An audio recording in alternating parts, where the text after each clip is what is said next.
छोड़ दिया वो रास्ता जिस रास्ते में कीचड़ थे।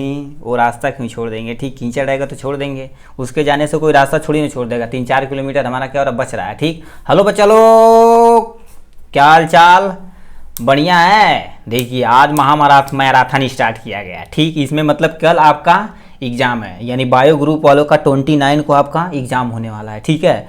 जो जिसका भी कहीं भी सेंटर गया हो, आप आराम से वहाँ पर पहुँच जाइएगा टाइम से पहले, ठीक। टाइम से पहले पहुँचिएगा तो थोड़ा सा पानी वगैरह पी के बढ़िया से रेस्ट वेस्ट करके एग्जाम में घुसिएगा, ठीक है।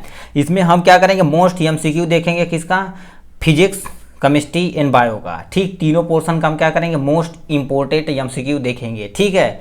चलिए स्टार्ट करते हैं आपका महामैराथन में और MCQ, ठीक है। देखिए ये पहला क्वेश्चन हमसे क्या पूछा, एकदम धांसू तरीके से लगाना है, ठीक। पूछा बरसात में लकड़ियों के दरवाजे फूलने का कारण होता है। बरसात होती तो क्या होता है, दरवाजे हम सब लोगों के फूल जाते हैं, सही बंद नहीं होते, किसका कारण से है।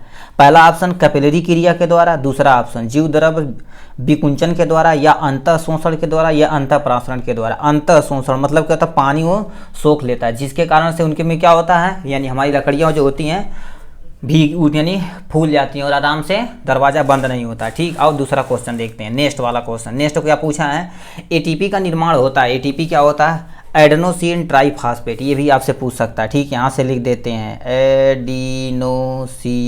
एडेनोसिन आपका ट्राई ये फास्फेट होता है, ठीक है। एडेनोसिन ट्राइफॉस्फेट हो गया। अब इसमें क्या होता है, एडेनोसिन ट्राइफॉस्फेट हो गया, ठीक है। अब इसमें एक ADP होता है, टी की जगह डी रहेगा तो आप यहाँ क्या लिख दीजिएगा, डाई लिख दीजिएगा, तो एडेनोसिन डाइफॉस्फेट होता है, ठीक। ये पूछा इसका निर्माण कहाँ होता है, ठीक। पहला हमारा माइटोकांड्रिया की भीतरी सतह पर, माइटोकांड्रिया की बाहरी सतह पर। पहले माइटोकांड्रिया हम आपको बता देते हैं, ये माइटोकांड्रिया क्या होता है, एक डबल लेयर होता है, ठीक। इसमें क्या होता है, डबल लेयर मतलब क्या होता है, इसमें 2 मेम्ब्रेन होती है, एक आउटर यानी आउटर मेम्ब्रेन, एक आपका इनर मेम्ब्रेन होता है, ठीक। इनर मेम्ब्रेन होता है। तो पूछा है यानी बाहरी सतह पर, बाहरी सतह पर नहीं होता, भीतरी सतह पर ये भी नहीं होता। इनके अंदर मैट्रिक्स जो लिक्विड लाइक ऐसे स्ट्रक्चर होता है, इसमें जैसे लिक्विड लाइक पोर्शन होता है उसे मैट्रिक्स कहते हैं, उसमें क्या होता है, ATP का निर्माण होता है, ठीक। ये था आपका यानी दूसरा क्वेश्चन। तीसरा क्वेश्चन हमसे क्या पूछा, एकदम हलवा हलवा क्वेश्चन हम पढ़ा जाएगा, ठीक है। हमसे पूछा आक्सी तथा अनाक्सी श्वसन में समानता है। अनाक्सी श्वसन मतलब क्या होता है, आक्सी श्वसन मतलब जो O2 के प्रेजेंस में हो, अनाक्सी श्वसन मतलब जो O2 के एब्सेंट में हो, तो उसे हम क्या कहते हैं। इसमें दोनों में कौन कॉमन है, क्रेब्स साइकिल या PPE या आपका ग्लाइकोलिसिस या आपका ग्लाइकोसिडिक फास्फोराइलेशन। तो इसमें ग्लाइकोलासिस मतलब क्या होता है, ग्लूकोज को हम किस में तोड़ते हैं, पायरुविक एसिड में तोड़ते हैं, ठीक। पायरुविक एसिड में तोड़ते हैं तो ये ग्लाइकोलिसिस कहलाता है। ये दोनों में होता है, ऑक्सी श्वसन अनाक्सी श्वसन दोनों में होता है, तो ये ऑप्शन आपका C सही है, ठीक। चलिए देखते हैं दूसरा क्वेश्चन। ये क्वेश्चन हमके पूछा प्रकाश संश्लेषण में हाइड्रोजन देता है, यानी प्रकाश संश्लेषण में हाइड्रोजन कहाँ से आता है। सॉरी ये तो दिख ही नहीं रहा यार, ऐसे अजीब अजीब क्वेश्चन है। चलिए पूछा जीवाणुओं यानी जीवाणु में जो होता है, जीवाणु जो होता है प्रकाश संश्लेषण में हाइड्रोजन कहाँ से लाता है, H2O से लाता है या H2SO यानी H2S से लाता है, H2SO4 से लाता है या अमोनिया से लाता है। मतलब कोई बैक्टीरिया है जब वो प्रकाश संश्लेषण कर रहा है तो H2 यानी क्या होता है, हाइड्रोजन कहाँ से आता है, तो उसमें जो हाइड्रोजन आता है H2S से आता है, ठीक, H2S से आता है। अब यानी दूसरा क्वेश्चन, नेक्स्ट क्वेश्चन देखते हैं। प्रकाश संश्लेषण तथा श्वसन दोनों में आवश्यक है, मतलब क्या होता है, प्रकाश संश्लेषण जो फोटोसिंथेसिस हो रहा है प्रेजेंस ऑफ सनलाइट में ओ, और श्वसन दोनों में आवश्यक कौन है, साइटोक्रोम या क्लोरोफिल। क्लोरोफिल तो फोटोसिंथेसिस के लिए रिस्पांसिबल है, श्वसन के लिए रिस्पांसिबल नहीं है। जल पे आते हैं, जल किसके लिए, प्रकाश संश्लेषण की आवश्यक है, मगर पानी यानी कि उसके लिए कोई रिस्पांस नहीं है। कार्बन डाइऑक्साइड क्या होता है, कार्बन डाइऑक्साइड प्रकाश संश्लेषण के लिए आवश्यक है, ठीक, श्वसन के लिए आवश्यक नहीं है। तो यहाँ आवश्यक कौन है, साइटोक्रोम। साइटोक्रोम एक साइट होता है जिसमें क्या होता है, प्रकाश संश्लेषण श्वसन दोनों क्रिया होती है, ठीक। अब नेक्स्ट क्वेश्चन देखते हैं आपका, ऐसे इजी में हम सब क्या सब देख के खत्म कर देंगे, ठीक। एक आप केवल नोट वगैरह मत करिएगा, ठीक। आप केवल थोड़ा थोड़ा इसे देखिएगा, उसी तरह से आप यानी माइंड में बैठाते चले जाइएगा, ठीक है। क्या पूछा, किसकी कमी से पूर्व यानी परिपक्व पतझड़ होता है, मतलब इसमें से ऐसा कौन सा मिनरल है जो यानी फल पकने से पहले ही, यानी क्या होता है, फल हुआ चाहे पत्ती हुआ, पकने से पहले ही क्या झड़ जाती है, यानी परिपक्व पतझड़ होते हैं, जैसे पोटेशियम की कमी से या फास्फोरस की कमी से या नाइट्रोजन की कमी से या कैल्शियम की कमी से। इसमें जो नाइट्रोजन है इसकी कमी से क्या होते हैं, पूर्व परिपक्व यानी पूरा पत्ता यानी पकता नहीं, उससे पहले क्या हो जाता है, पतझड़ हो जाता है। ठीक, ये था क्वेश्चन आपका बायो का। ठीक, तो ये और क्वेश्चन देखते हैं। चलिए ये देखिए क्वेश्चन क्या पूछा, पूछा प्रकाश के किसी रंग का यानी प्रकाश के किस रंग का तरंगदैर्घ्य अधिक होता है, यानी अधिक लंबी होती है। अब देखिए प्रकाश का तो तरंगदैर्घ्य होता है विबग्योर, यानी ये 7 रंग होते हैं, violet, indigo, blue, green, yellow और ऑरेंज एंड रेड होता है। ये जो कलर होता है इसके लिए कौन सा पूछा, प्रकाश के किस रंग का तरंग सबसे अधिक होता है। पहला ऑप्शन हरा या पीला या बैगनी या लाल। इसीलिए लाल जो होता है जिसका तरंगदैर्घ्य सबसे ज़्यादा होता है, इसीलिए क्या होता है जो रेड वाइट लाइट वगैरह लगाई जाती है रोड पे, इसी की लगाई जाती है। ठीक, इसकी तरंगदैर्घ्य ज़्यादा हो, चीज़ दूर से दिख जाती है। ठीक, और देखिए क्वेश्चन यहाँ से देखते हैं और क्या पूछा हमसे, जो हमें नहीं समझ में आ रहा है हम क्या करेंगे उसे MCQ के जरिए ऐसे समझ लेंगे। ठीक, पूछा देखिए क्या लिया, यहाँ से पूछा समान नेत्र वाले एक व्यक्ति के पास 40 डायोड क्षमता का लेंस है। ठीक, क्षमता का कोई लेंस है, लेंस यानी आंख का श्रांत अवस्था में रखते हुए लेंस द्वारा देखने पर वस्तु दिखाई देता है। कैसे, 2.5 गुना आवर्धित होता है या 5 गुना आवर्धित होता है या 10 गुना आवर्धित होता है या आपका 11 गुना आवर्धित होता है। तो इसके लिए क्या होता है, यहाँ से देखिए फार्मूला होता है M = D/F होता है। ठीक, जो D हमें दे रखा है। ठीक, तो यहाँ पर करेंगे हम क्या रखेंगे, D की मान रखेंगे यानी 25, लगभग हम लगभग डायोड की बात करें तो हम लगभग कितना मानते हैं, ये 25 मानते हैं। अरे मेरे बाबू मान लेते हैं आँख है, आँख से किताब की दूरी कितनी होती है, लगभग 25 होती, तो हमने 25 सेंटीमीटर रख दिया। यफ कितना दे दिया है, यफ आपका ये आपका यहाँ से देखो कर दिया। इसे हम क्या करेंगे, इसे यदि सॉल्व करेंगे, अब देखो कर दिया 25/100 हो जाएगा, गुड़े आपका जो D दिया, D यहाँ से रख दिए, D यहाँ से रख दिए तो M = कितना आ जाएगा, 10 आ जाएगा। ठीक, तो M = 10 गुना, ये आपका सही है। ठीक, चलिए और देखते हैं क्वेश्चन।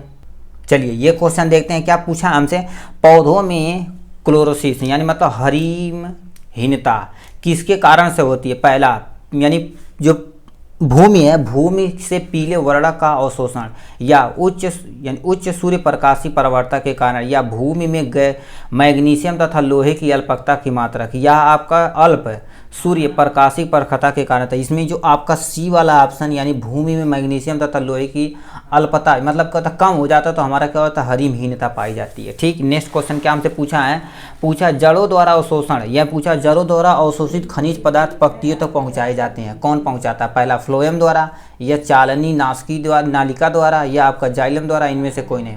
मतलब ये आपका मान लेते हैं ये एक प्लांट है। ठीक, ये आपका स्टेम वाला रीजन है।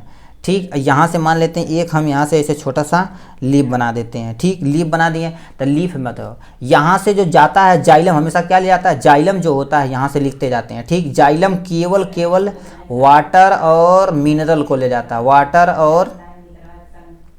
और मिनरल को ले जाने का काम करता है। ठीक, जाइलम हो गया। अब उसके बाद क्या पूछा, यहाँ से जाइलम, और यानी फ्लोएम जो होता है फ्लोएम पत्तियों में पाया जाता है। जो क्या होता है फ्लोएम, यहाँ लिख देते हैं आपका फ्लोएम केवल फूड को ले जाने का काम करता है। फूड को कहाँ से ले जाएगा, यहाँ से पूरे में ले जाएगा। ठीक, जड़ तक भी ला जाएगा, यानी स्टेम यहाँ से निकला गया उसे भी देगा। तो यानी फ्लोएम क्या करता है, फूड ले जाता है, जाइलम जल को ले जाता है। तो तुमसे पूछा जड़ों द्वारा अवशोषित खनिज पदार्थों पत्तियों तक पहुँचाने का काम करता है। अभी पूछा खनिज मतलब क्या, मिनरल को ले जाने का काम करता है कौन, जाइलम। तो यहाँ से आप जाइलम पे ऑप्शन ठीक है। ठीक, अब क्या पूछा है, पूछा हाइड्रोपोनिक्स का अर्थ होता है। हाइड्रोपोनिक्स क्या होता है, हाइड्रोपोनिक्स के बारे में हम बताते हैं। हाइड्रो मतलब क्या होता है, पानी, पोनिक्स मतलब क्या होता है, पौधों का उगाना, यानी ऐसा माध्यम जब हम पानी में उगाते हैं पौधों को तो हम हाइड्रोपोनिक्स कहलाता है। ठीक, अब ये क्या पूछा, हाइड्रोपोनिक्स का अर्थ है पहला जलीय संवर्धन माध्यम में पौधों को उगाना, या दूसरा ऑप्शन जलीय पौधों को उगाना, या तीसरा ऑप्शन प्लावी पौधों का उगाना, या पौधों में मृदा रहित कृषि करना। मतलब क्या होता है, जब हम पानी में जल को उगाते हैं तो उस माध्यम को क्या कहता है, हाइड्रोपोनिक्स कहते हैं। ये वाला ऑप्शन आपका करेक्ट है, वेरी वेरी करेक्ट है। ठीक, समझ में आए कि नहीं। अब चलिए नेक्स्ट क्वेश्चन देखते हैं। चलिए ये देखते हैं दूसरा क्वेश्चन। इसी तरह से मिक्स क्वेश्चन पूछेंगे जिससे हमारा माइंड क्या होगा, एकदम परिपक्व हो जाए, किसके लिए, एग्जाम प्रिपरेशन के लिए। ठीक, पूछा एक उत्तल दर्पण से 25 सेंटीमीटर, यानी उत्तल दर्पण 25 सेंटीमीटर मतलब यू का मान आपको दे दिया। ठीक, दूरी दूर रखी वस्तु का प्रतिबिंब वस्तु की लंबाई का आधा, मतलब क्या होता है वस्तु का यम हमारा दिया वी अपान क्या हो जाएगा यू हो जाएगा, जिससे हमारा क्या होता है ये आधा 1/2 हो गया। ठीक, अब पूछा है दर्पण की फोकस दूरी क्या होगी, 20 सेंटीमीटर होगी या 15 सेंटीमीटर होगी या 25 सेंटीमीटर होगी या 10 सेंटीमीटर। इसके लिए क्या होता है देखिए हम यहाँ से सॉल्व कर दिए, आपको कोई टेंशन लेने का नहीं, केवल पेंशन लेने का। ठीक है, जैसे देखोगे u बराबर क्या होता है -25 सेंटीमीटर, यहाँ से हमें दे रखा है ये वाला पोर्शन। यम बराबर क्या होता है -v/u होता है, जो कितना दे रखा है आधा दे रखा है। ठीक, आधा हमने यहाँ पर लिख लिया। अब क्या होता है v बराबर u प्लस आधा कर दिए, तो इससे हमारा क्या होता है जो आपका v का मान यहाँ से क्या होता है निकल जाएगा 25/2। तो हम क्या रखेंगे 1/f बराबर 1/v प्लस 1/u। इससे यदि मान रखेंगे तो हमारा कितना सॉल्व करने पाएगा 25 सेंटीमीटर आएगा। तो आपका ये वाला जो ऑप्शन 25 सेंटीमीटर है ये आपका ऑप्शन सही है। ठीक, अब यहाँ से नेक्स्ट क्वेश्चन पे आते हैं। नेक्स्ट क्वेश्चन हमसे क्या पूछा है, नेक्स्ट क्वेश्चन ठीक हमसे पूछा 16 सेंटीमीटर फोकस दूरी वाले अवतल दर्पण के समान यानी इसके सामने 12 सेंटीमीटर की दूरी पर कोई वस्तु रखी गई है। यदि वस्तु की लंबाई 2 सेंटीमीटर हो तो प्रतिबिंब की ऊंचाई यानी एच हमें बताना है। ठीक, चलिए फोकस दूरी जब दे दिया अवतल दर्पण के लिए फोकस दूरी क्या होता है तो माइनस होता है, तो यहाँ पर माइनस हमने ले लिया। चलिए आपको हम दिखाते चलते हैं, कोई टेंशन नहीं लेने का। ठीक, टेंशन नहीं लेने का, क्या लेने का कमेंट में लिखिएगा। यानी यह बराबर कितना अवतल दर्पण के लिए क्या होता है माइनस होता है, तो माइनस हमने रख दिया। अब वी हमें यहाँ से क्या करना है निकालना है। u बराबर कितना दे दिया -12 सेंटीमीटर। देखो अवतल दर्पण के लिए यहाँ 12 सामने रख दिया। 1/v माइनस कितना हो जाएगा यहाँ से प्लस, यहाँ से सॉरी माइनस नहीं प्लस हो गया 1/v प्लस 1/u बराबर 1/f हो जाएगा। तो आप यहाँ से यदि 1/v निकालेंगे तो 1/f इधर करेंगे तो प्लस हो तो माइनस हो जाएगा कि नहीं। तो f का मान हमने 16 रख दिया, u का मान हमने कितने रख दिया 12 रख दिया। ठीक, अब इसे यदि सॉल्व करेंगे दोनों का एलसीएम 48 हो जाएगा। यहाँ से -4 यहाँ से इसे सॉल्व करेंगे कितना आ जाएगा इतना आ जाएगा। ठीक, कैसे इसमें से इसे करेंगे तो कितना आ जाएगा आपका यानी 4 में से 3 जाएगा तो 1 आ जाएगा, तो यहाँ पर 1/48 है। तो अब इसे हम क्या करेंगे इंटरफेरेंस मतलब 1/v बराबर 1/8 यानी इतना है, तो v बराबर कितना 48 लिख सकते हैं कि नहीं। तो 48 आपका आंसर कहीं दिया है 48 आपका ये आ गया 48, मगर हमें क्या करना 48 देखो कितना बड़ा है 48 हमारा v का मान आ गया। तो हमसे पूछा है i/u बराबर -v/u हो जाएगा। तो i की वैल्यू निकालनी 48 अपन कितना हो जाएगा 12, यानी इससे आप यहाँ से करेंगे तो 12 छक कितना होता है यदि इससे हम क्या करेंगे इसमें मल्टीप्लाई करेंगे, इससे यदि काटेंगे तो हमारा 8 आ जाएगा। 8 कहीं आंसर दिया, 8 आपका आंसर दिया, जो आपका ये आंसर सही है। चलिए दोबारा देखते हैं, ये आपका क्वेश्चन है, ये आपका क्वेश्चन और जो हम सॉल्व किए हैं यहाँ से लेके यहाँ तक 8 तक आंसर लेके आए, एक भी आंसर छोड़ेंगे नहीं, ऐसे हम इजी तरीके से कर लेंगे। ठीक है, चलिए अब पूछा क्या हमसे पूछा है प्रिज्म के अल्पतमांक विचलन कोण का मान निर्भर करता है किसके, केवल प्रिज्म के कोण पर या प्रिज्म कोण या अपवर्तन कोण पर या आपका केवल अपवर्तनांक पर या उपयुक्त तो कोई यानी कोई नहीं। तो आपका प्रिज्म कोण और अपवर्तनांक कोण पर दोनों निर्भर करता है, प्रिज्म का विचलन कोण इस पर निर्भर करता है। ठीक, चलिए नेक्स्ट क्वेश्चन देखते हैं।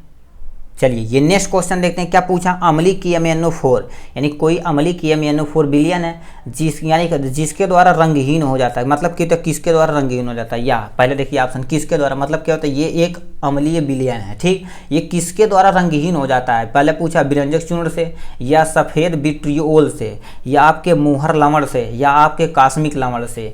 अब देखिए क्या दिया, ये आपका मुहर लवण सही है, बट क्यों सही है इसके लिए बताते हैं। देखिए मुहर जो लवण होता है अपचायक का काम करता है। ठीक, ये अपचायक होने से KMnO4 को अपचयित करके रंगहीन MnSO4 देता है। ठीक, MnSO4 देता है, इसी के कारण से क्या होता है ये MnSO4 जो होता है इसलिए रंगीन होता है। चलिए नेक्स्ट क्वेश्चन देखते हैं, आपका समझ में आ रहा है कि नहीं, समझ में आ रहा होगा तो आप लाइक और सब्सक्राइब जरूर करिएगा। ठीक, पूछा एक सफ़ेद चूड़ अमोनिया देखो NH4OH OH में विलेय परंतु पानी में अविलेय है, मतलब क्या होता है कोई एक सफ़ेद चूड़ है इसमें वो विलेय है, इसमें यानी इसमें घुल जाता है बट पानी में नहीं घुलता, हुआ चूड़ कौन सा है BaSO4 या CuSO4 या आपका BpSO4 या AgCl जो होता है ये पानी में घुलनशील नहीं होता है। ठीक, चलिए नेक्स्ट क्वेश्चन देखते हैं। नेक्स्ट क्वेश्चन हमसे क्या पूछा है, नेक्स्ट क्वेश्चन पूछा कौन सा यौगिक मूल्यांकन परीक्षण द्वारा किया जाता है? इसमें से कौन सा ऐसा यौगिक है जो मूल्यांकन परीक्षण द्वारा किया जाता है? पहला हमारा C6H5NO2 या C6H5OH है या CH3OH है, इनमें से कोई नहीं। तो C6H5NO2 जो होता है मूल्यांकन परीक्षण के द्वारा इसे हम देखते हैं।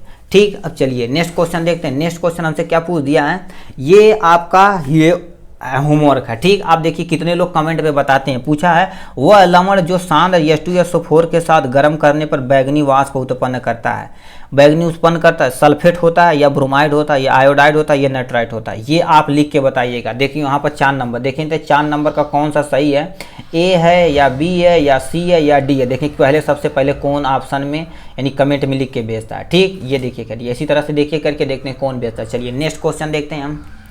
चलिए नेक्स्ट क्वेश्चन हमसे क्या पूछा है, एक यम यानी मोलर हमसे पूछा है। ठीक, यम मोलरता है, यम कैपिटल यम कहीं रहे तो मोलरता समझिएगा।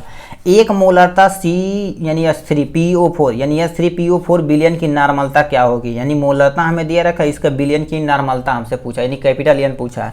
यानी पॉइंट एन नॉर्मल यानी एन होता है या यानी एक एन होता है या 2 एन होता है या 3 एन होता है। इसे यदि सॉल्व करेंगे कितना आ जाएगा आपका, 3 एन नॉर्मलता आ जाएगी। ठीक, अब क्या नेक्स्ट क्वेश्चन हमसे क्या पूछा है, नेक्स्ट क्वेश्चन पूछा है यदि कोई अकार्बनिक मतलब जिसमें कार्बन न हो, यदि कोई अकार्बनिक लवण प्लेटिनियम तार के द्वारा परीक्षण यानी परीक्षण में हरी ज्वाला देता है तो निम्न क्या हो सकता है, बेरियम लवण या कैल्शियम लवण या बोरेट लवण या लेड लवण होता है? कौन सा लवण होता है आपका, यानी क्या होता है बेरियम लवण जो होता है इसके लिए रिस्पॉन्सिबल होता है। मतलब क्या होता है, कोई अकार्बनिक लवण जो प्लेटिनियम तार द्वारा परीक्षण करने पर हरा ज्वाला देता है, हरे तरह का ज्वाला देता है, क्या कहलाता है, बेरियम लवण जो होता है जो हरे रंग का देता है। ठीक, अब चलिए आते हैं किस पे, यहाँ से क्या पूछा हमसे, पूछा है नीला बोरेक्स मन का निम्न से यानी निम्न के साथ प्राप्त होता है, जेडीएन के साथ या फी के साथ या सीओ यानी सीओ के साथ या सीआर के साथ? मतलब क्या होता है, नीला बोरेक्स का मन का किससे प्राप्त होता है, सीओ यानी कोबाल्ट से इनका प्राप्त किया जाता है। ठीक है, चलिए अब यहाँ से दूसरा क्वेश्चन थोड़ा सा देख लेते हैं। ठीक दोस्तों, दूसरा क्वेश्चन क्या पूछे हैं, जब इसके बिलियन में H2S प्रभावित की जाती है तो वह काला अवक्षेप देता है। मतलब क्या होता है, इसमें ऐसा कौन सा बिलियन है जिसमें H2S प्रभावित करने पर काला अवक्षेप देता है? पहला हमारा AG अम्लीय AgNO3 या MgNO3 का होल ट्राइज या अमोनियम HgCl2 या सिल्वर नाइट्रेट होता है। तो इसमें जो आपका यानी अम्लीय AgNO3 होता है, इसमें यदि H2S डालेंगे तो हमारा काला अवक्षेप प्राप्त होता है। ठीक, चलिए नेक्स्ट क्वेश्चन देखते हैं। ये हम नेक्स्ट क्वेश्चन देखते हैं। ठीक, नेक्स्ट क्वेश्चन क्या देते हैं, ये केमिस्ट्री वाले पोर्शन से। पहला हमसे क्वेश्चन क्या पूछ दिया है, एकदम इजी विजी में। ठीक, पूछा 20 मीटर ऊंचाई से 2 गेंद 1 सेकंड के अंतराल पर छोड़ी जाती है, दोनों के छोड़े जाने के 2 सेकंड बाद इनके बीच की दूरी बतानी है। मतलब क्या होता है, यहाँ से जो एक गेंद ये है, ठीक, एक दूसरी गेंद है, इनके छोड़ने के बीच में कितना अंतराल होगा ये तुम्हें बताना है। ठीक, पहला हमारा दे रखा है 24.5 एम या आपका 4.9 एम होता मीटर है। ठीक, ये 9.8 मीटर या 19.6 मीटर होता है। ठीक, अब देखिए इसमें आपका यहाँ से सॉल्व करेंगे कैसे, S1 - S2 बराबर 1/2 GT पे स्क्वायर कर दिए यानी 3 पे स्क्वायर कर दिए, माइनस इसी का 1/2 GT पे यानी का 2 पे स्क्वायर कर दिए। अब इसे यदि सॉल्व करेंगे 1/2 G का मान हमने 9.8 रख दिया, 3 2 5 हो गया, यहाँ पर 5 हमने रख दिया। ठीक, उसके बाद क्या रख दिया, इसे हम सॉल्व करेंगे 24.5 आएगा, तो आपका 24.5 आपका आंसर, ये वाला ऑप्शन आपका सही है। ठीक, चलिए और क्या पूछे हैं, यहाँ से हमसे पूछा यदि परिक्षेप मतलब क्या होता है, यदि परिक्षेप का परास R है तो अधिकतम परास के लिए अधिकतम ऊंचाई होगी, R होगा या 2R होगा या 4R होगा या 4/R होता यानी R/4 होता है। इसमें क्या होता है, ये आपका R ऊंचाई होता है। ठीक, अब चलिए और क्वेश्चन देखते हैं। यहाँ तो इजी विजी में ऐसे छोटा छोटा हम क्वेश्चन देखेंगे, ज़्यादा बड़ा क्वेश्चन नहीं देखेंगे। ठीक, क्योंकि कन्फ्यूजन हमें नहीं क्रिएट करना है। ठीक, क्या पूछा है, किसी परिक्षेप के अधिकतम उड्डयन काल के लिए प्रक्षेप कोण का मान होता है 90 डिग्री या 60 डिग्री या 45 डिग्री या 30 डिग्री। उड्डयन कोण के यानी कोण के मान के लिए क्या, टी बराबर क्या होता है, टी यानी 2u साइन θ/g होता है। जो टी उड्डयन काल के लिए साइन थीटा उच्चतम होता है, जो थीटा का मान कितना 90 डिग्री होता है। तो आपका 90 डिग्री ऑप्शन आपका सही है। ठीक, अब यहाँ से यानी बढ़िया क्वेश्चन पूछा, अर्ग गुणे सेकेंड मात्रक है, किसका मात्रक, कोणीय संवेग का या संवेग का या आपका गुरुत्वीय नियतांक का या प्लैंक नियतांक का। आपका जो प्लैंक नियतांक है इसका अर्ग गुणे सेकेंड का मात्रक होता है। ठीक, चलिए नेक्स्ट क्वेश्चन देख। ये हमसे क्वेश्चन पूछा कि बालू के एक कण की त्रिज्या, मतलब ये बालू है, ये इतना बड़ा बालू बनाते हैं, इनकी त्रिज्या यहाँ से यहाँ तक की दूरी कितनी है, 1.6 × 10⁻⁻⁴ मीटर है। ठीक, इन कण की त्रिज्या एंगस्ट्रांग में बताना है, तो इनकी त्रिज्या किस में बताना बाबू, एंगस्ट्रांग में। तो एक एंगस्ट्रांग बराबर कितना होता है, 10⁻⁻10 होता है, जो यहाँ से दे रखा है। ठीक, एकदम हम हलुआ तरीके से बताएंगे। ऑप्शन दे रखा है 1.6 × 10⁻6, दूसरा ऑप्शन 1.5 × 10⁻6, तीसरा ऑप्शन 1.4 × 10⁻6 या 1.2 × 10⁻6 होता है। ठीक, तो इसके लिए हम बताते हैं आपको, ये देखो कर दिया, एक एंगस्ट्रांग बराबर 10⁻10 होता ही है, तो हमसे पूछा 1.6 × 10⁻4, यानी 1.6 × 10⁻4, उससे हम क्या करेंगे 10⁻10 पे गुणा करेंगे, तो ये ऊपर जाएगा तो क्या हो जाएगा, ये माइनस हो तो प्लस में कन्वर्ट हो जाएगा कि नहीं। तो यदि प्लस में हो जाएगा तो यानी 10 में से 4 जाएगा तो 6 बचेगा, तो यानी 1.6 × 10⁻6 एंगस्ट्रांग होता, तो 1.6 × 10⁻6 एंगस्ट्रांग वो भी प्लस में आएगा। ठीक, ये था आपका ये क्वेश्चन। नेक्स्ट क्वेश्चन हमसे क्या पूछा है, नेक्स्ट क्वेश्चन हमसे पूछ दिया, ऐसे हम देखिए करिए, यहाँ जो है ये आपका सोल्यूशन है। ठीक, पूछा 1 मिनट में माइक्रो सेकेंड, मतलब 1 मिनट को माइक्रो सेकेंड में बदलिए। ठीक, पहला ऑप्शन दिया 7 × 10⁻7 माइक्रो सेकेंड या 6.6 × 10⁻7 माइक्रो सेकेंड या आपका 5 × 10⁻7 माइक्रो सेकेंड या आपका 7 यानी 8 × 10⁻7 माइक्रो सेकेंड होता।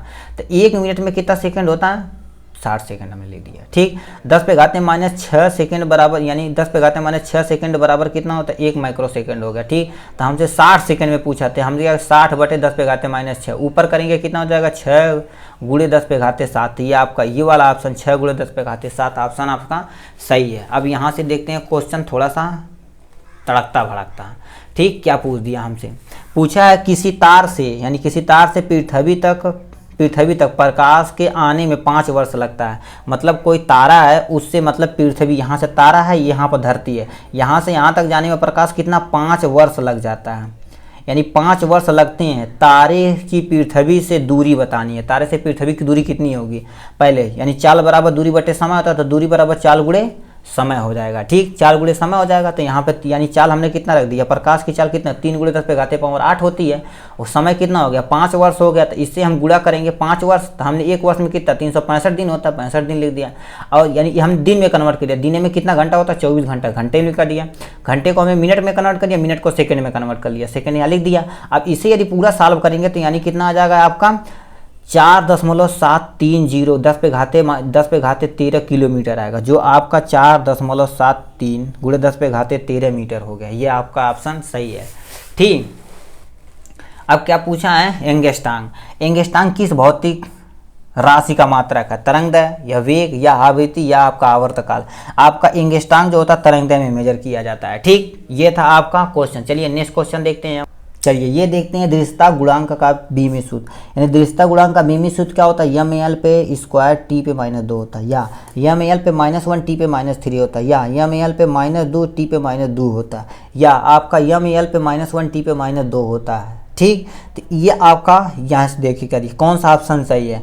एच बराबर कितना, टी यानी t/θ हो गया। आप यदि टी को हम इसमें रिप्लेस करें f/a में, और थीटा को t/l में डिवाइड करें। ठीक, तो यानी एफ का कितना, ml t पे -2 होता है। अब इसे यदि यहाँ से करेंगे तो यानी l स्क्वायर हो जाएगा, तो जिसके हम बीमी सूत्र में यदि कन्वर्ट करेंगे ml पे -1 t पे -2 होता है। ठीक, जो आपका ये सबसे लास्ट एंड फाइनल वाला क्वेश्चन डी वाला ऑप्शन सही है। ठीक, ये आपका डी वाला ऑप्शन सही है। अब पूछा है क्या, पूछा है हमसे, पूछा है एक इलेक्ट्रॉन का द्रव्यमान 9.11 × 10⁻26 ग्राम है। ठीक, हमने मान लिया है, तो 1 ग्राम इलेक्ट्रॉन की 1 ग्राम इलेक्ट्रॉन 1 ग्राम में कितने इलेक्ट्रॉन होंगे, मतलब क्या होता है, 1 इलेक्ट्रॉन का द्रव्यमान इतना है, तो 1 ग्राम में कितने इलेक्ट्रॉन होंगे।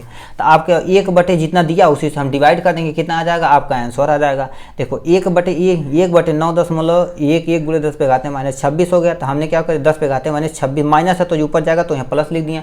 इससे अब डिवाइड करेंगे 1.1 × 10⁻25 होता है, तो 1.1 × 10⁻25 वाला ऑप्शन आपका सही है।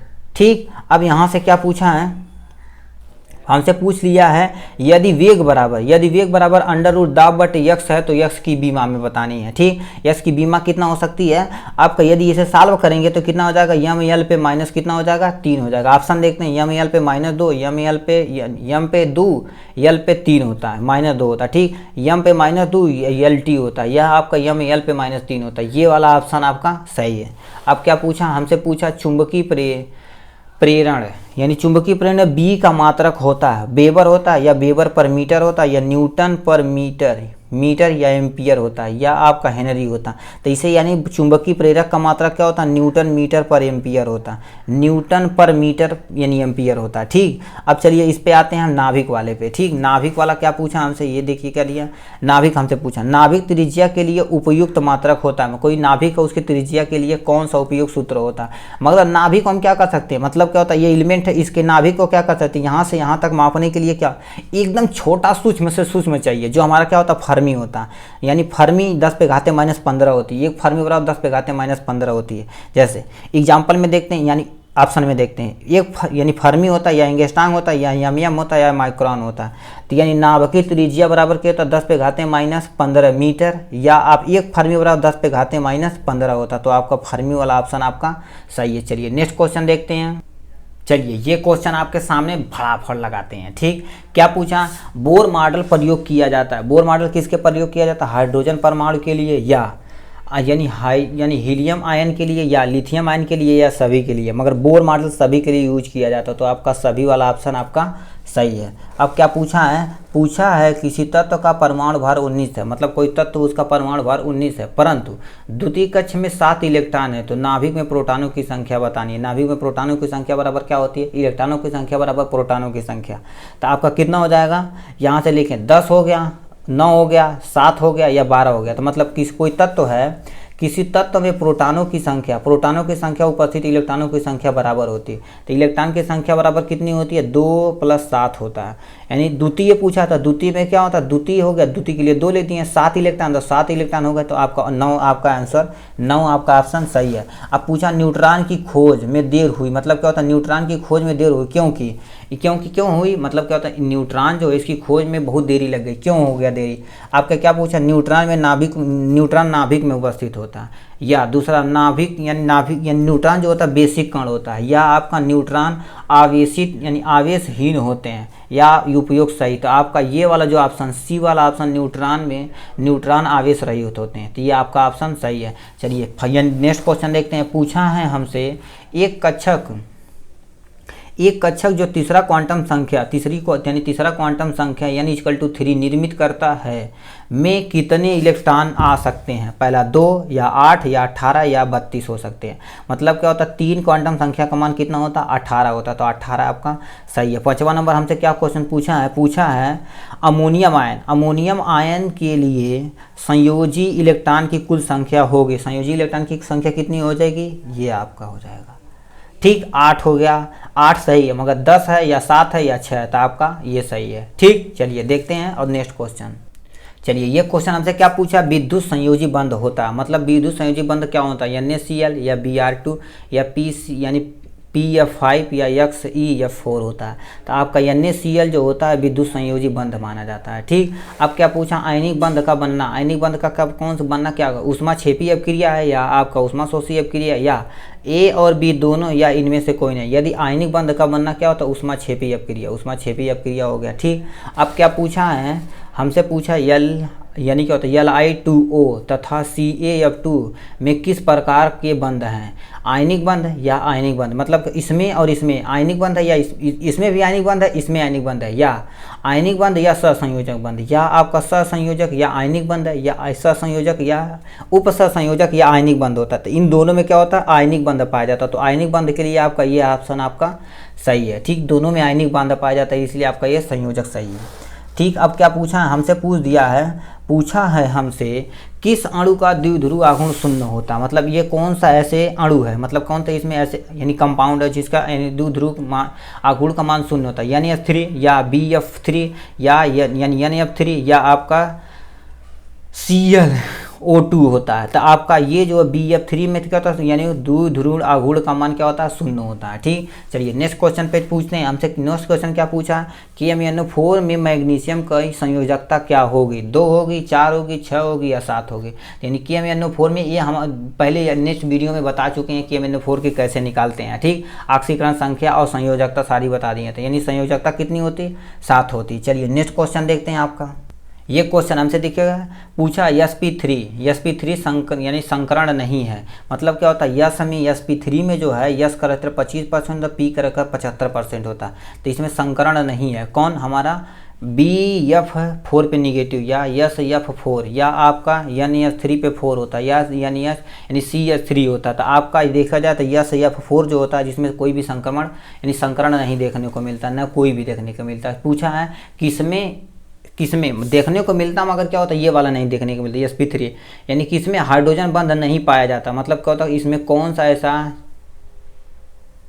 अणु है, परमाणु कुछ भी मान सकते हैं। ठीक, यानी कोई सा ऐसा क्या होता है, यानी कंपाउंड है जिसमें क्या होता है हाइड्रोजन बंध पाया जाता है। हाइड्रोजन बंध पाया जाता है, पहला हमारा H2 या बर्फ हो गया या आपका हाइड्रोकार्बन हो गया या गंधक हो गया। तो अब बर्फ जो है इसमें यानी हाइड्रोजन बॉन्ड पाया जाता है। ठीक, अब यहाँ से क्या पूछा है, XeF2 अणु है, यानी XeF2 अणु है, रेखीय है या त्रिकोण समतली है या आपका पिरामिडीय है या आपका वर्ग समतली। तो आपका ये जो है जिसे देखा जाए तो ये क्या होता है, रेखीय होते हैं। ठीक, अब क्या पूछा, नेक्स्ट क्वेश्चन पूछा, सबसे अधिक दुर्बल बंध होता है। सबसे अधिक दुर्बल बंध कौन होता है, आयनिक बंध या सहसंयोजी बंध या धात्विक बंध या वंडरवाल, यानी वंडरवाल जो बंध होता है सबसे वीक बॉन्ड होता है। ठीक, अब क्या पूछा है, परमाणु द्वारा, कोई परमाणु है, परमाणु द्वारा तत्व का निर्माण में होता है आकर्षण बल होता है या यानी आकर्षण बल होता है या आपका विकर्षण बल होता है या आपका A और B दोनों होता है या इनमें से कोई नहीं। यदि कोई परमाणु का निर्माण होता है उसमें आकर्षण बल भी लगेगा, विकर्षण बल भी लगेगा। दोनों आपका C वाला ऑप्शन दोनों आपका सही है। चलिए नेक्स्ट क्वेश्चन देखते हैं। चलिए ये क्वेश्चन हम देखते हैं क्या पूछा है, नाभिकीय रिएक्टरों में निरंतर यानी क्या होता है, निरंतर क्षण, मतलब क्या होता है, नाभिक रिएक्टर होता है उसमें ऐसे क्या होता है, ऐसे ऐसे क्षण डाला रहता है। किस प्रयोग में लाई जाती है, पहला हमारा अभिक्रिया की गति बढ़ाने के लिए या अभिक्रिया की गति कम करने के लिए या अभिक्रिया की गति कम करने के लिए या ताप निरंतर करने के लिए। मतलब क्या होता है, इसमें अभिक्रिया की गति कम करने के लिए ये यूज किया था। दोनों ऑप्शन देखो लिखा गया इसमें। ठीक, ये दोनों आपका ऑप्शन, यानी मतलब सिंपल सा ये रिएक्टर क्यों यूज किया जाता है, यानी अभिक्रिया की दर को नियंत्रित करने के लिए। ठीक, अब पूछा अफबाऊ नियम, अफबाऊ के 3 4D या 5P और यानी 5S कक्षकों में कौन सी इलेक्ट्रॉन यानी द्वारा पहले भरेगा, पहला 4D या 5P या 5S या आपका ये जो दिया है यानी A और C, मतलब A जो हो गया C दोनों सही था आपका, यानी 5S में इसके पहले भरेगा। ठीक, यानी मतलब क्या होता है, यानी इन तीनों में से सबसे पहले इसी में भरेगा। ठीक है, अब क्या पूछा दिग्गंशी क्वांटम संख्या का मान 3 है, यानी दिग्गंशी क्वांटम संख्या का मान 3 है तो चुंबकीय क्वांटम संख्या के संभावित मान होगा। संभावित मान कितना हो सकता है, 0 1 2 3 या 0 -1 2 -3 यानी 2 होता -3 होता या यानी 0 +-1 0 +-2 +-3 होता। मतलब क्या होता है, 0 इधर लिख दिए, इधर भी लिख सकते हैं, इधर वाला पॉजिटिव इधर वाला नेगेटिव, तो आपका ये दोनों मान लिख सकते हैं। तो ये आपका ऑप्शन सही है। ठीक, नेक्स्ट क्वेश्चन देखते हैं। PCl5 दिया, PCl5 अणु संकरण का परिणाम है कौन सा है, sp2d2 या sp3d या sp3d या sp2 3d होता है। ठीक, या आपका sp3d होता है, इसमें ये भी यही संक्रमण पाया जाता है। ठीक, संकरण पाया जाता है, हाइब्रिडाइजेशन। ठीक, चलिए नेक्स्ट क्वेश्चन देखते हैं। चलिए ये पूछा है निम्न में किस एक पर कोई आवेश नहीं होता। मतलब ये जो आपका है इसमें कोई ऐसा किरण है जिसमें कोई भी आवेश नहीं है। पहला हमारा अल्फा किरण, बीटा किरण, गामा किरण, कैथोड किरण। गामा किरण होते उदासीन होती है, इसके पास कोई भी कण यानी न तो पॉजिटिव चार्ज होता है इसमें, न तो निगेटिव चार्ज होता है। ये उदासीन होती है, बहुत तीव्र गति से जलती है। पूछा है 1 माइक्रो क्यूरी का मान विघटन में कितना समय लगता है, विघटन में कितना समय लगता है, विघटन पर सेकेंड, यानी 3.7 × 10⁻5 या 3.7 × 10⁻7 या 3.7 × 10⁻4 या 3.7 × 10⁻7 होता है। ठीक, इसमें देखा जाए एक माइक्रो क्यूरी का मान कितना होता है, 3.7 × 10⁻4 होता है। ठीक, अब पूछा यहाँ से कैंसर के इलाज के लिए यानी कौन सा समस्थानिक का उपयोग किया जाता है। पहला हमारा 53I132 15P32 या आपका 27CO60 होता है या 1H2 होता है। तो आपका ये वाला जो पोर्शन है ये कैंसर के इलाज में उपयोग किया जाता है। ठीक, अब चलिए यहाँ से नेक्स्ट क्वेश्चन देखते हैं। तत्व के समस्थानिकों में होता है, तत्व के समस्थानिकों में क्या होता है, परमाणु द्रव्य यानी परमाणु विभिन्न परमाणु संख्या या समान द्रव्यमान होता है या आपका विभिन्न द्रव्यमान संख्या होता है। मतलब क्या होता है, समस्थानिक मतलब द्रव्यमान ही तुम्हारा चेंज रहेगा, तो विभिन्न द्रव्यमान संख्या होती है। ठीक, चलिए दूसरा क्वेश्चन देखते हैं।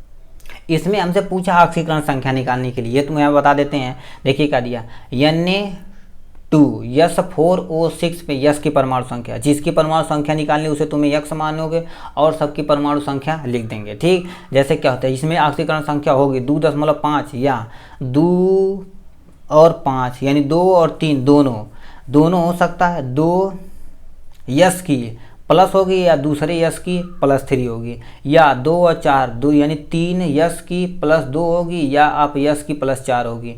5 और 0 होता है, 5 यस और यानी 5 यस का कितना हो सकता है 5 यानी +5 हो सकता है, दूसरे यस का 0 हो सकता है। तो आपका ये वाला ऑप्शन डी वाला ऑप्शन आपका सही है।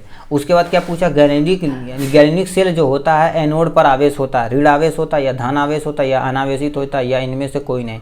मतलब गैलेनिक सेल देखा जाए तो उसमें क्या होता है, ऋण आवेश होता है। ठीक, ये था आपका क्वेश्चन। अब नेक्स्ट क्वेश्चन पे चलते हैं। नेक्स्ट क्वेश्चन हमसे क्या पूछा है, नेक्स्ट क्वेश्चन हमसे पूछा है PbO का PbNO2 में परिवर्तित होना क्या कहलाता है, ऑक्सीकरण कहलाता है या अपचयन कहलाता है या न तो ऑक्सीकरण कहलाता है न तो अपचयन कहलाता है या ऑक्सीकरण व अपचयन दोनों नहीं होता है। ठीक, तो यानी PbO का PbNO3 में परिवर्तन होना न तो ऑक्सीकरण कहलाता है न तो अपचयन, कोई भी यानी रिएक्शन इसके अंतर्गत नहीं होता है।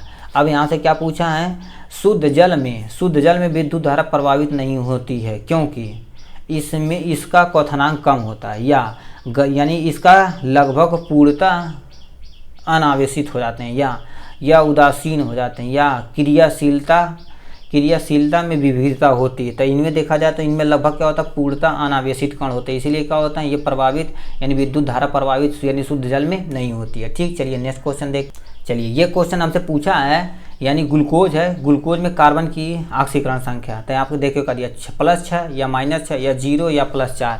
इसके लिए देखो कर दिया ग्लूकोज जिसका यानी तुम्हें निकालना हो तो उसे हम यक्स मान लें। कार्बन यानी हाइड्रोजन 12 तो 12 × 1 कर देंगे। ठीक, 12 × 1 करनी है, मतलब जिसका निकालना देखो यक्स × 6 करनी है, 12 × 1 करनी है और 6 का निकालना यहाँ 6 हमने यहाँ से गुणा कर दिया। ऑक्सीजन का -2 तो हमने यहाँ पर -2 रख दिया। ठीक, इसे यदि आप सॉल्व करेंगे तो कितना हो जाएगा, 6 का नम यानी 6x हो जाएगा, 6x इधर लिख दिए। अब यहाँ 6x लिख दिए। अब यहाँ से 12 का नम 12 हो जाएगा, 6 दूना 12 हो जाएगा, तो प्लस माइनस कितना हो जाएगा 12 हो जाएगा। तो यदि वैल्यू निकालेंगे तो x बराबर कितना हो जाएगा 0 हो जाएगा। ठीक, तो आपका 0 वाला ऑप्शन है ये आपका सही है। ठीक, अब क्या पूछा, निम्न में से कौन सा दुर्बल ऑक्सीकरण संख्या है, दुर्बल सबसे मतलब वीक है। ठीक, पूछा है कौन सा, सोडियम आयन या यानी जेडियन आयन या आपका पीबी आयन या आपका एजी आयन होता था। आपका ये सोडियम जो आयन होता है सबसे दुर्बल ऑक्सीकरण संख्या माना जाता है। ठीक, अब क्या पूछा, फैराडे के विद्युत अपघटन के नियम से संबंधित है, यानी फैराडे के विद्युत अपघटन के लिए कौन सा संबंधित है, धनायन के परमाणु संख्या से या ऋणायन के परमाणु संख्या से या विद्युत अपघट के तुल्यांकी भार से या आपके धनायन के वेग से होता। तो यानी देखा जाए तो विद्युत अपघट के तुल्यांकी भार से क्या होते हैं, संबंध रखते हैं। ठीक, ये था आपका क्वेश्चन। अब चलते हैं किसमें, नेक्स्ट क्वेश्चन पे। हमसे पूछा है कौन सा यौगिक अपचायक यानी कौन सा यौगिक अपचायक या ऑक्सीकरण दोनों की तरह व्यवहार नहीं करता। ये देखिए ये वाला पॉइंट आप नहीं करता, SO4 या MnO2 यानी SO2 या MnO2 या आपका Al2O3 या आपका CrO होता है। तो Al2O3 जो होता है ये अपचायक और ऑक्सीकरण किसी भी यानी व्यवहार की तरह भांति व्यवहार नहीं करता है। ठीक, चलिए नेक्स्ट क्वेश्चन देखते हैं हम। पूछा है 20 लीटर हाइड्रोजन गैस का भार होता है, 20 लीटर हाइड्रोजन भार यानी गैस का भार कितना होता था, यानी 12.2 ग्राम या 44.8 ग्राम या 1.8 ग्राम या 20 ग्राम होता है। ठीक, तो यहाँ से देखते हैं एसटीपी पे 22.4 लीटर माना जाता है। ठीक, तो 22.4 लीटर गुणे 2 ग्राम हो गया, 2 ग्राम हमें क्या था, यहाँ से 2 ग्राम हो गया। ठीक, अब 22 लीटर आप द H2O वेट कितना हो सकता है, ये हमें क्या करना है, 22 गुणे यानी 20 गुणे 2 हो गया बराबर बटे 22.4 होता है। इसे यदि सॉल्व करेंगे तो 1.9 यानी 1.8 ग्राम होता है। तो आपका कह दिया 1.8 ग्राम आपका आंसर सही है। अब क्या पूछा हमसे, यहाँ से हमसे पूछा 4.4 ग्राम कार्बन डाइऑक्साइड का एनटीपी पर आयतन होगा 22.4 लीटर या 2.24 लीटर या आपका 224 लीटर या आपका 4.48 लीटर होता। तो ये वाला ऑप्शन आपका सही है, बट कैसे सही है उसे देखते हैं। देखिए कार्बन का अणु भार कितना होता है, 12 होता है यानी 44 होता है। ठीक, एसटीपी पे कितना मान ले, हम मानते हैं 22.4 लीटर मानते हैं। तो 1 मोल कार्बन डाइऑक्साइड 44 ग्राम आयतन एसटीपी पर 22.4 लीटर है। तो हमें क्या करना, 4.4 बटे क्या लिख देना, यहाँ से देखो ये जो दिया है उसी को 4.4 यहाँ दिया है ना, ये वाला ये दिया, इसी को क्या करती है हमने यहाँ पर कि 4.4 बटे 44 हो गया। कार्बन का आयतन यानी कार्बन डाइऑक्साइड का आयतन कितना, 22.4 गुणे 4.4 बटे 44 हो गया। तो इसे अब सॉल्व करेंगे तो 2.24 आ जाएगा, जो आपका ये वाला ऑप्शन सही है। चलिए नेक्स्ट क्वेश्चन देखते हैं। चलिए ये क्या पूछा, हाइड्रोजन और हीलियम में वंडरबाल निम्न में से किस प्रकार के होते हैं, प्रबल होते हैं या बहुत अधिक प्रबल होते हैं या दुर्बल होते हैं या अधिक दुर्बल होते हैं। हाइड्रोजन और हीलियम में वंडरबाल की बात की जाए तो बहुत दुर्बल होते हैं। ठीक, अत्यधिक दुर्बल होते हैं। ठीक, अब यहाँ से परम शून्य ताप पर यानी परम शून्य ताप पर क्या होता है, जल जम जाता है या यानी पदार्थ ठोस हो जाता है या आणविक गति रुक जाती है या सभी गैसों यानी सभी गैस द्रव में वाष्पित हो जाते हैं। तो यानी परम शून्य ताप पर सभी आणविक गति क्या हो जाती है, रुक जाती है। ये ऑप्शन आपका सही है। ठीक, अब क्या पूछा है किस यानी गैस अणु की गतिज ऊर्जा निम्न में से किस पर यानी किस ताप पर शून्य होती है, 0 डिग्री या 273 केल्विन या आपको -273 केल्विन या 116 डिग्री सेल्सियस होता है। तो -273 केल्विन पर गतिज ऊर्जा ताप पर शून्य हो जाता है। ठीक, इसके आपका आंसर है। फिर पूछा हैबर यानी क्या होता है, हैबर नामक वैज्ञानिक जो अमोनिया को इसी विधि द्वारा अमोनिया को निकाला जाता है। ठीक, हैबर विधि द्वारा 17 ग्राम अमोनिया प्राप्त होती है तो यानी क्रिया में N2 तथा H2O की प्रयुक्त मात्रा क्रमशः होती है। 17 ग्राम निकालने के लिए क्या होता है, इतना ही यानी जितना प्रोडक्ट है यानी जितना रिएक्टेंट है उतना ही प्रोडक्ट बनेगा। तो यानी 14 ग्राम या 3 ग्राम यानी नाइट्रोजन कितना है 14 ग्राम या हाइड्रोजन 3 ग्राम या 3 ग्राम या 14 ग्राम या 17 ग्राम या 6 ग्राम। आपका 17 ग्राम या 6 ग्राम ये ऑप्शन तो हो ही नहीं सकता। ये दो ऑप्शन है, मगर क्या होता है नाइट्रोजन ज़्यादा है तो यानी 14 कितना 14 और 3 ग्राम होता है। ठीक, चलिए नेक्स्ट क्वेश्चन देखते हैं हम। चलिए ये क्वेश्चन देखते हैं हम क्या, जो आपका सदिश और अदिश से आता है, इससे सबसे ज़्यादा क्वेश्चन पूछा जाता है। पूछ देगा कौन सा सदिश राशि है, बीमी फार्मूला पूछ देगा, इसी तरह से पूछेगा। ठीक, पहले पूछा कोणीय संवेग तथा रेखीय संकेत का अनुपात बीमी रूप में लिखिए। अब देखियो क्या दिया, बीमी रूप में कैसे लिखेंगे, पहले हम जान लेते हैं इनका अनुपात क्या होता है। देखिए इनका अनुपात हमारा होता है क्या होता है, L/P होता है। L का आप क्या रखेंगे, MV/R/MB होता है। MV से MV कैंसिल हो जाएगा, R बचेगा, R बराबर क्या होता है L हो जाएगा। तो यानी M पे 0 होना चाहिए, T पे 0 हो जाए, ऐसा कोई है। तो आपका M पे 0, L पे 0, T पे हमें यानी क्या होता है L पे 0, T पे 0, तो L आपका सही है। तो आपका ये वाला ऑप्शन आपका सही है। ठीक, अब यहाँ से क्या पूछा है निम्नलिखित में से कौन सी अदिश राशि, ये देखो क्वेश्चन पूछ दिया कौन सी अदिश राशि है, विस्थापन, वैद्युत क्षेत्र, त्वरण या कार्य।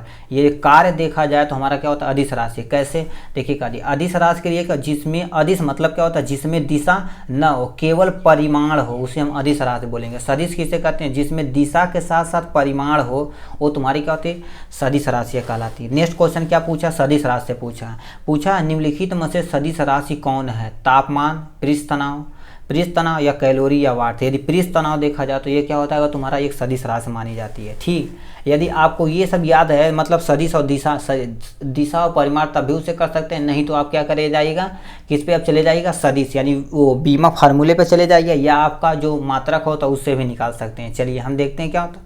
दो सदिश ए और बी, वेक्टर ए तथा वेक्टर बी के परिमाणों का गुणनफल 12 है। तो वेक्टर ए तथा वेक्टर बी का सदिश गुणनफल 6√3 है।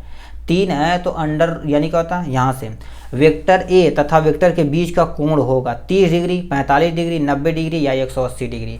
तो आपके यहाँ से देखिए क्या दिया, ये दिया है vector A into vector B बराबर है ए बी कास थीटा होगा, तो ए बी बराबर कितना हो जाएगा, हमें 12 दिया गुणनफल तो हमने बराबर 12 यहाँ लिख दिया। तो ये देखो करिए ए बी 6 यानी 6 अंडर रूट कितना हो जाएगा 3 हो जाएगा। तो इसे यानी कास थीटा बराबर कितना हो जाएगा अंडर रूट 3 अपन जो आपका मान कितने रहता 30 डिग्री का है, तो आपका 30 डिग्री ऑप्शन आपका सही है। ठीक, ये था आपका मोस्ट इंपॉर्टेंट क्वेश्चन कुछ, यानी अब मिलते हैं दूसरे वीडियो में यानी नेक्स्ट क्वेश्चन के साथ। ये आपका क्या था मोस्ट क्वेश्चन किसमें, फिजिक्स केमिस्ट्री बायो तीनों मिला के। ठीक, नेक्स्ट क्वेश्चन में मिलेंगे नेक्स्ट वीडियो के साथ। ठीक, नेक्स्ट टॉपिक और नेक्स्ट एमसीक्यू के साथ। ठीक, पढ़ाई करते रहिए, ऑल द वेरी बेस्ट।